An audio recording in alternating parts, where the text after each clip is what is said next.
I'm Darren Morton. I'm Simon Matthews. This is Lift, The lifestyle medicine podcast where we dive into the science of health and well-being.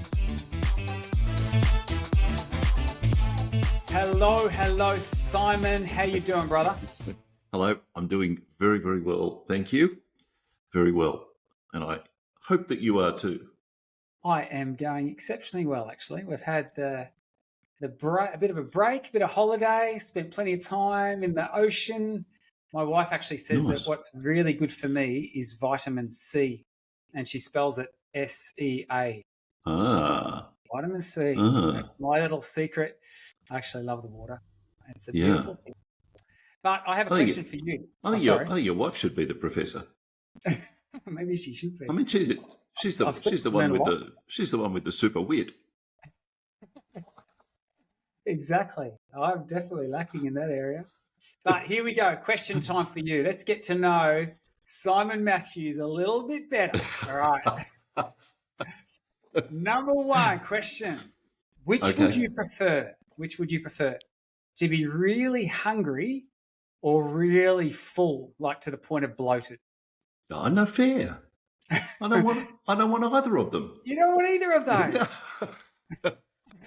But I guess this is the point, isn't it? Well, this is the point. Yeah. Okay. Yeah. What would I prefer? To be really hungry or really bloated? I would honestly prefer.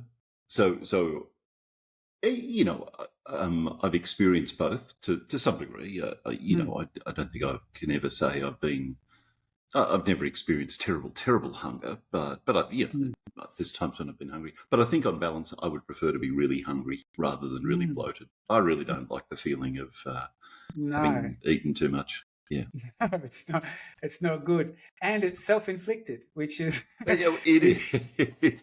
Which is an odd thing. All right, question number two. Would you rather be physically cooped up?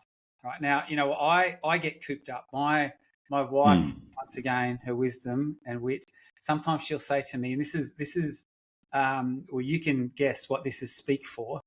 She says, Darren, I think you should go for a run. Right? So that sort of means that, obviously I'm cooped up, I'm feeling hedged in, and like I've got too much energy that I need to get rid of, and I don't like it, right? And I'm probably not fun to be around when I'm like that. So does she deliver this in a subtle, understated kind of way? Of Darren, I think you perhaps should go for a run. Darren, dearest. Maybe not quite like that. But anyway, would you rather be physically cooped up feeling like that or physically exhausted? Oh, definitely. I would rather be physically exhausted. Oh, that's interesting. Because I like that feeling. I do too. I actually like that feeling. Big, and you know why? It's not. Well, in fact, it's not so much that I like the feeling, but I like what the feeling represents.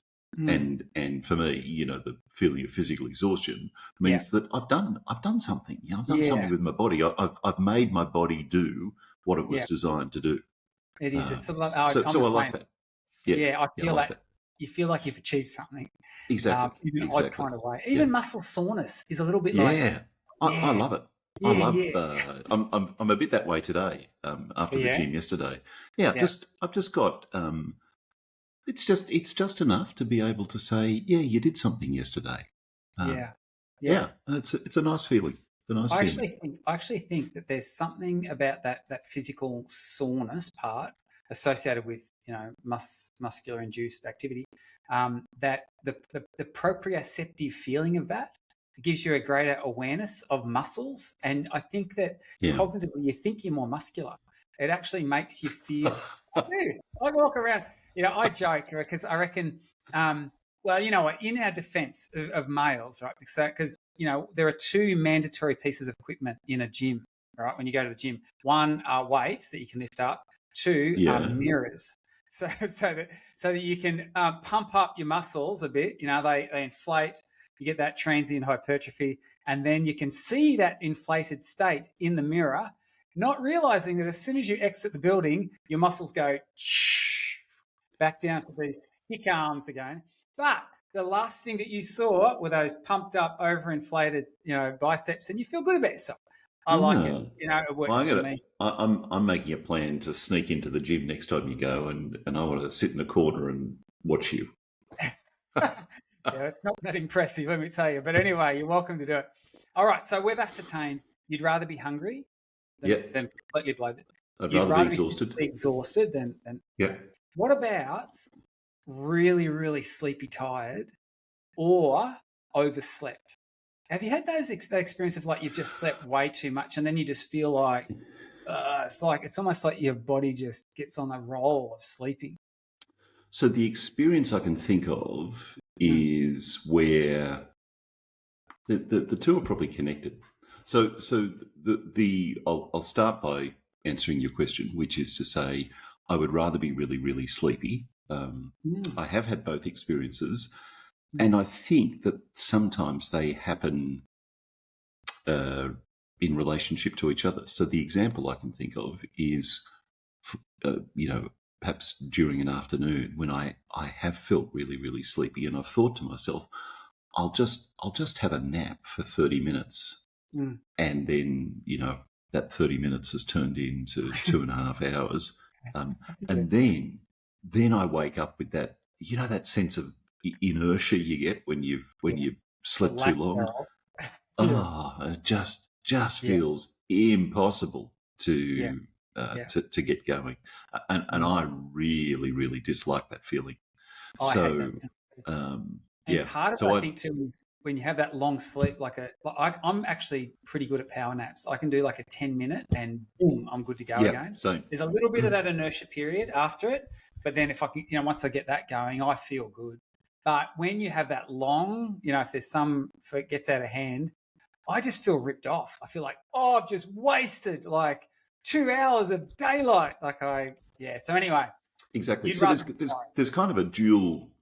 There's a double whammy, isn't there? There's the mental regret of having wasted the time. Yeah. And then the accompanying feeling of, I feel like I've got a ton of bricks on me. Yeah. All right. So I'm normally very good at napping like that too. I nap for 25 minutes, bang, wake up, bright, refreshed, off we go. Yeah. Okay, last question. Would you rather be bored, really, really bored, or highly stressed, like there's stuff going on, like you're running around chasing your tail, hair on fire? I'm looking at you now, hair on fire.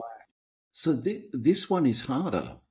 This one is a little harder because I not infrequently experience the second, and I occasionally experience the first, and that's a bit harder because I although in the midst of being highly stressed, I don't necessarily really enjoy that feeling. What I do enjoy is where I know that's leading me, and that is to a sense of accomplishment at having done a bunch of things.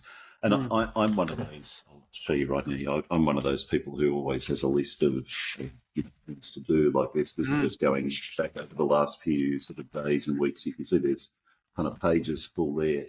And I'm also one of those people who, I'll make a list at the beginning of the day, and then I'll think of something else that I hadn't done, and I'll go and do it, so it's finished. But I'll add it to the list and cross it out, just so that I get the feeling of having achieved that as well. So I quite like that, and I also quite like the feeling of opportunity that comes with a mild sense of boredom. Because when you're bored, I mean, the world's your oyster. You can pretty much do anything. I think boredom is underrated. Boredom is underrated. I think so. Yeah, for creativity. What I've just done there, I've actually listed off 4 of the pillars of lifestyle medicine. Right? So we've spoken about nutrition, physical activity, sleep, stress. So we have. And I'd love to leverage off a podcast we did a couple of episodes ago looking at this whole idea of enough. And, you know, what Mm. quickly comes to the fore is this whole idea, and I think the word we even used back then was abstemiousness. You know, there's abstemiousness Oh, yeah. is a really important, you know, principle for well-being, and it's half it's sort of avoiding that which is harmful, but the other part is using in moderation that which is good. And the pillars of lifestyle medicine are good, but what you start to see, and when you reflect on it, is that when we say they're good, the right dose is good. You know, Yeah. like too much or too little of something, even if it's good, cannot be good. And so I thought, just for fun, we just explore this whole idea and maybe just go over those sort of 4 pillars again, and maybe do a short reflection on some of the other pillars. But the whole idea that, you know what, when it comes to these good things, there's a balance there, like Dr. Seuss, you know, so wisely said, that life is this great balancing act. And certainly when it comes to nutrition, we know this, you know, it's very, very apparent. We know that too little food, under nutrition, is not good for our health, but overconsumption is not good either.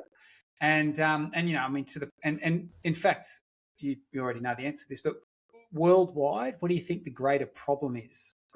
What presents, do you think, the greater problem to health today? Is it underconsumption or overconsumption of food? Well, it depends, I think, what perspective you take, but certainly from a perspective of health, overconsumption is the greater problem. Certainly, we probably should qualify that and say, you know, in Western industrialised nations, that's the greater problem. There are nations, of course, where underconsumption is still a significant problem. But in the Western industrialised nations, yeah, definitely overconsumption, and not just food either. Overconsumption of lots of things. For sure. You know, I think how many pairs of shoes do you have? Yeah, well, let's not go there. But you know, maybe if you use them, it's not such a bad thing. But yeah. But on the nutrition piece, I think it was 2011 that the World Health Organization issued their statement that globally more people die today from the ill effects of overconsumption, overnutrition than undernutrition. And you know, and that's a turning point in our history, you know, of humanity. Really, I don't think there wouldn't have been a time previous. Our greater challenge was actually finding enough calories, and now we've got, you know, too many of them. So where's the balance there? You know, where do we know how much is the right amount, and how do we put that into practice? I really like that. You know, which I like it, the idea of it. Really hard to do, but this is, you know, the Japanese principle of harahachibu. So this is the idea of leave the table 80% full. Oh yeah. How do you go with that? Do you ever yeah. So this is a very interesting discussion, because it's making me think a lot about a lot of things in my life, including messages I grew up with as a child, including things that I do now. So I have at various times had a practice of endeavouring to leave something on the plate at the end of a meal. Simply not finish everything that was on the plate. And I will say I really struggle with that, because it deep inside me, that feels wasteful to do that.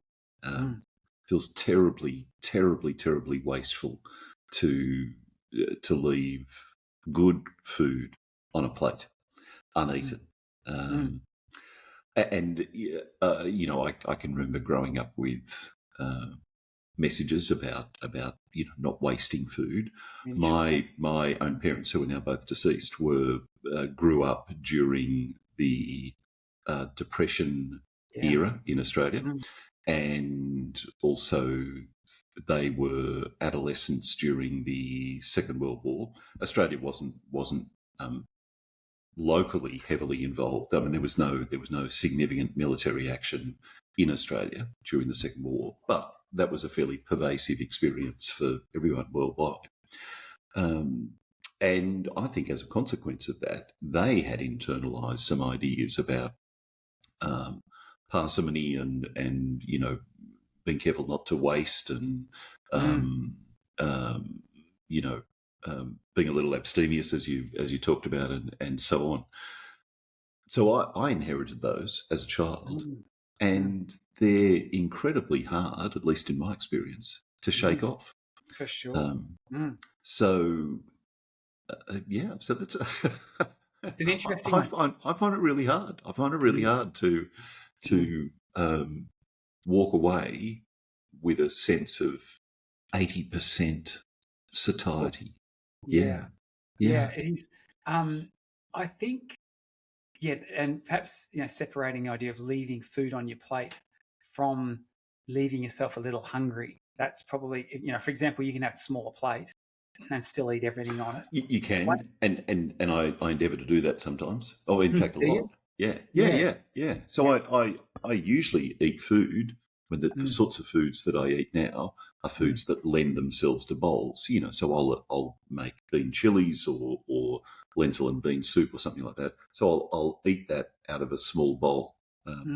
So even if I have something that's not bowl worthy, I'll tend to put it on a small plate rather than a big dinner plate. All good strategies. So it's an interesting thought. This whole idea that is food good? Yes, we need it. We're addicted to it. It's necessary, but you can have too much of a good thing. You can have too little of a good thing. And by the way, it's also, and this is another thing where we start to explore this idea of enough. What is enough? And that there's individual variability here too, isn't it? Like I'm thinking, I've got teenage sons. Whoa, it's just like open up and then pour it in and keep pouring, and they can Glad I don't pay your food bill. No, that's right. Yeah. So anyway, it's interesting to me this whole idea of, I don't think we talk enough about enough, and with regards to the pillars of lifestyle medicine, nutrition, the nutrition piece is very pertinent, as is physical activity. Now, physical activity, and obviously this is one of my pet passion areas, the whole idea of exercise. But you know what, and I don't think there's anyone denying the fact that we are made to move, and that when we don't move enough, there are deleterious health effects of that. So no one's refuting that. Where I get a little more angsty is where some research indicates that you can even get too much of that good thing. Lift is supported by the Lift Project, an educational adventure where you learn science-based ways to lift your mood and your life. The Lift Project is lifting lives around the globe, in healthcare settings, workplaces, schools, universities and communities. To find out more, visit theliftproject.global.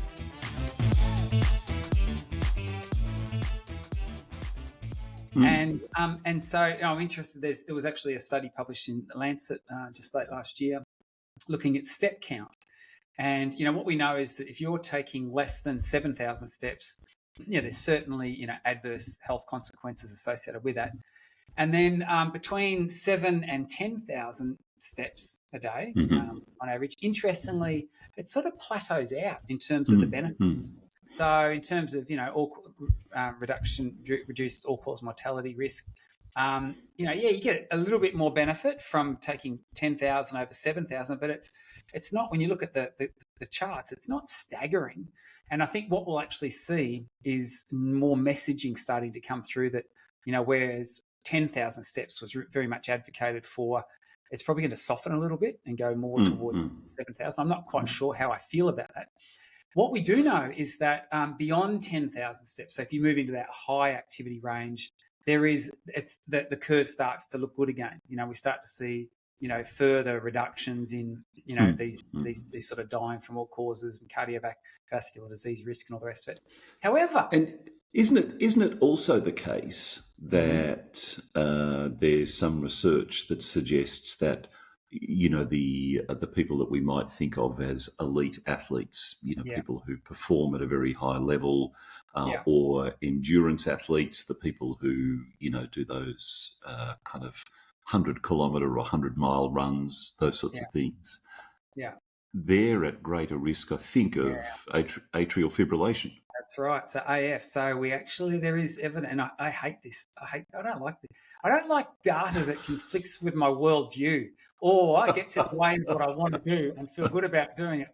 But yeah, this is right. So, well, we actually see, even with step counts, whilst you see, further reductions with, things like all-cause mortality, you start to see increased fall risk with taking more than 10,000 steps a day. Yeah. So, which kind of makes sense, doesn't it? If you're spending more time on your feet, there's more chance you're going to fall. More chance of fall. But then we also see things like musculoskeletal injury starting to increase there, and even heart function. Like if we look at atrial fibrillation, and it's true. And look, I still comfort myself with the fact that a lot of those studies show that really you need to be doing very high volumes for extended periods of time, like we're talking about decades.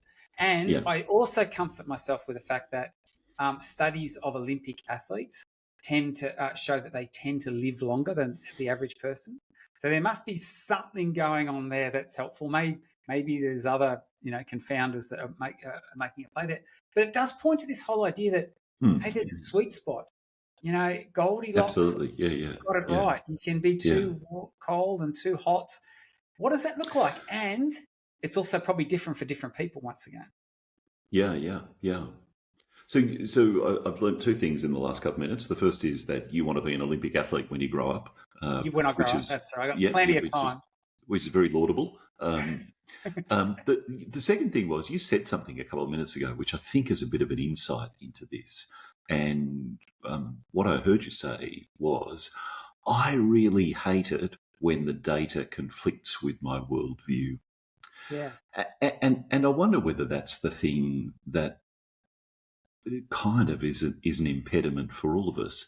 I suspect that's true of pretty much all people. And I'm going to I don't know this. I'm inferring this, but I'm going to guess that even the world's most robust scientists, the people whose lives are intricately interwoven with data every day, probably still have that human tendency to lean into their own views and their own biases, and when the data conflicts, be a little more likely to look askance at the data than question their own worldview. And I think that human attitudinal disposition is possibly one of the things that makes it a little bit harder for us to make that judgment about when's enough. For sure. When is enough? So certainly with nutrition, this whole idea of enough, what does that look like and for whom? What's the dose really? Exercise, the same principle applies. What is that dosage, and how individual might that be? And then turning to a third pillar of lifestyle medicine, sleep.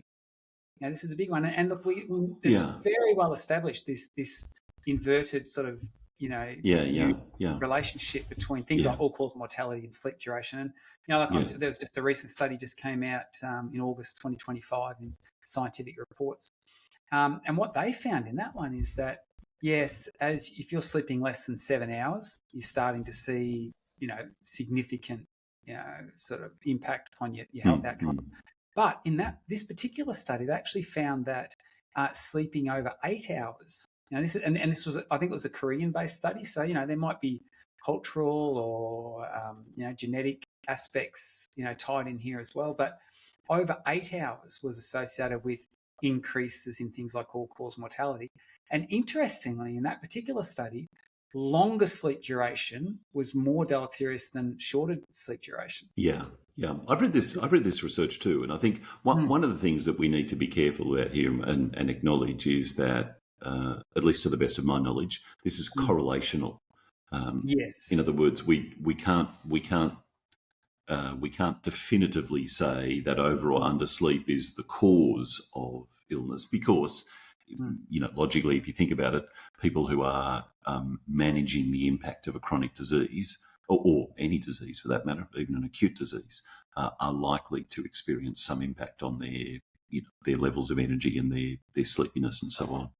But it's an interesting finding, nevertheless. And I will share with you one of the things that I've noticed about myself is that if I go to bed, between maybe 10:30 and 11 at night, which kind of feels like about the time you should go to bed. Yeah. If I don't set an alarm, then my sleep duration is almost always somewhere between 7:10 and 7:40. 7 hours 10 minutes, 7 hours 40 minutes. So you're self-regulating quite effectively. Yeah, without and that I just wake up at the end of that, and I wake up, generally feeling refreshed. And sometimes if it's on the skinny end of that, if it's if I look at my watch and it says 7 hours 10, I think, oh man, I'd love just another 40 minutes, but I can't go back. I can't go back to sleep. I can't. No. I'm pretty good. I'm awake. I'm a good sleeper, but I do find that if I sleep longer, I don't feel as good. Getting up, if I have to get up earlier, like a little earlier than I feel like I want to, often the first part is a bit of a challenge, but I would say I report feeling better throughout the day and more productive. So this is, once again, it's hinting at this whole idea of what's enough, and it's different. So even sleep, which is a great thing, you can get too much of that. And then let's turn to this fourth pillar that we introduced with this whole idea of stress. And look, we know there's this very, it's referred to as the inverted U hypothesis, this connection between stress and performance. So we know that, when you are under stressed, under aroused, low, you're bored pretty much, performance levels are very poor. But then there's that sort of that zone of optimal functioning when you can get up into that right sort of, you're in that, perhaps you've got high levels of flow happening. You've got a good match between your skill set and the demands of the activity you're engaging with, and things are happening, and you're firing on all cylinders, and you feel like wow. But then of course when you become too stressed, things become too overwhelming. Then performance falls off. Dysfunction. And I haven't seen. Well, we certainly know that too much stress, and arousal actually results in negative health outcomes. I don't know if I've seen much on not being. Have you ever seen? Is there any research that you've come across on boredom, like to being bored too much? Is that bad for you as well? I don't know if bored I've come too across much. that research. So first of all, there's nothing that immediately comes to mind. The second thing that comes to mind is, to some extent, this would be I imagine self-correcting. So there'd be a point of boredom where you just kind of go out of your mind and find something to do, create something to do. And the exception to that's coming to mind, of course, might be people who are deliberately kept in isolation, where it's impossible to. Well, it's actually, even then, maybe it's not impossible, because there's mental activities, aren't there, as well as physical activities. So, interesting question. I don't know the answer. Yeah, but certainly there's an optimal place, and maybe the stress one relates not just to our physical health outcomes, with too much causing problems there, but maybe it's just a quality of life thing too. Obviously, we all ideally function in that zone. But I find it an interesting thought experiment to go through. This whole idea of what's enough. And we've got the population-wide statistics, that we know relate to nutrition and activity and sleep and maybe stress. But what is it at a personal level? And I think that's self-exploration, and even conducting self-experiments is a really valuable thing. And what I'm mindful of is that, and this work dates back a long time, even to the early periods when they were understanding toxicity and the like. I realised that the dose is often the poison, and even for good things, like for example, you can get too much water. Is water good? Yeah, but drink. Actually, I mentioned I think we were chatting before we came on, and I said that I've been doing some building projects around my house, and it's summertime here, so it's hot, and I cannot believe how much water I've consumed. Anyway, I had a really long day, drinking water, and then I went for a surf because that's an important way to finish the day with my brother. And I was cramping up everywhere, and I thought, "What's happening here?" I never cramp when I'm surfing, and obviously I was slightly hyponatremic. So even too much water is a problem. Yeah. Too much is oxygen is a problem, right? Yeah. And then there are things that seem harmful. I'm just off the top of my head, is something like warfarin. Okay, that's rat poison, and we use it in very small quantities to actually help, with the blood viscosity and the like. So this whole idea of are things bad or good? Well, there's somewhere in the middle. That whole leveraging off that whole idea of enough. What does that look like? And it probably looks different for different people as well. Yeah.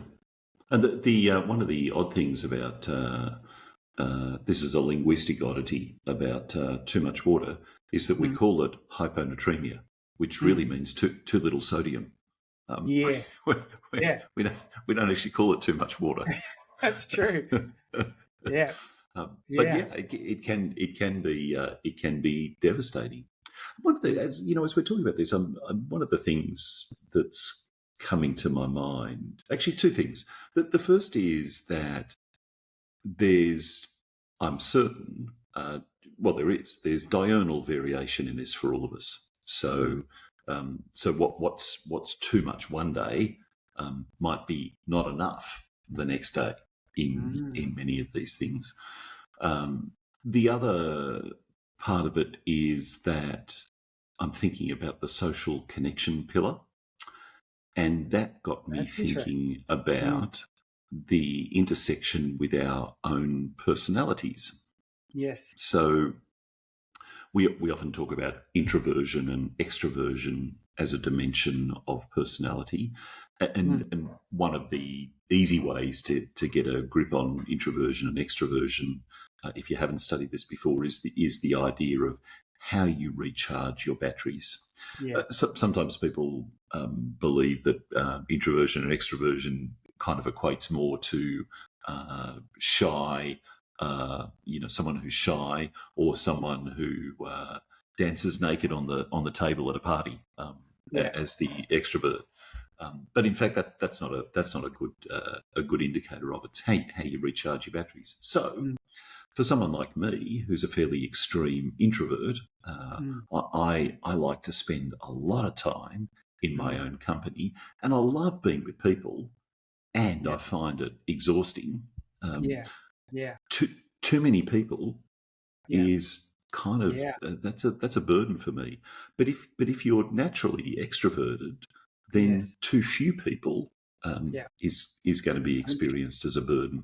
So there's this really interesting intersection between who we are as individuals, our own values, our own beliefs, our own needs, our own desires from moment to moment and day to day, that all influence the extent to which something is going to be either too little or too much, or hopefully just the right amount.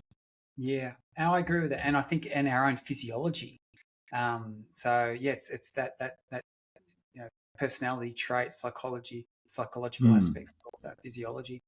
I think this is a really interesting conversation, and when we were talking about enough and the link to well-being that it had, my mind went to this whole idea of, hey, this same principle of enough. What does enough look like? They also relate to these pillars of lifestyle medicine. And so, maybe, and I encourage this because I try and do this myself, is do a bit of experimentation. What does enough look like? Maybe, get in the center. We've got sort of the global data, the consensus data, the normative data on, for the average person, this is what it looks like. But what would it look like for you to play, just, shift the dial just a little bit more, maybe a little bit less. And what you might discover from that is what works best for you. Finding enough. Yeah. I'm reminded of the the kind of Michelangelo analogy or metaphor here, the Statue of David metaphor. The idea that perfection isn't reached when we have everything that we need. Perfection is reached when we have nothing that we don't need. I love that. Yeah, I love that. Can I share one more thing with you? Please do. When you told me about that day doing work around the house and you drank a lot of water and then went for a surf, I didn't think that the problem you were going to describe was cramping. Really? What did you think the problem would be? The sort of problem that you might experience when you've drunk too much water. In your wetsuit. It's the thing, people. If you're not a surfer, let me know. Let me tell you, everyone does it. Everyone does it. Well said. Look forward to chatting next time. Talk to you soon. Lift is presented by Simon Matthews and Darren Morton. It's sponsored by the Lift Project and supported by Avondale University. Music provided by Pixabay. If you have a question or a topic you would like to hear more about, send us an email to podcast@theliftproject.global. The Lift Project. Lift your mood, lift your life.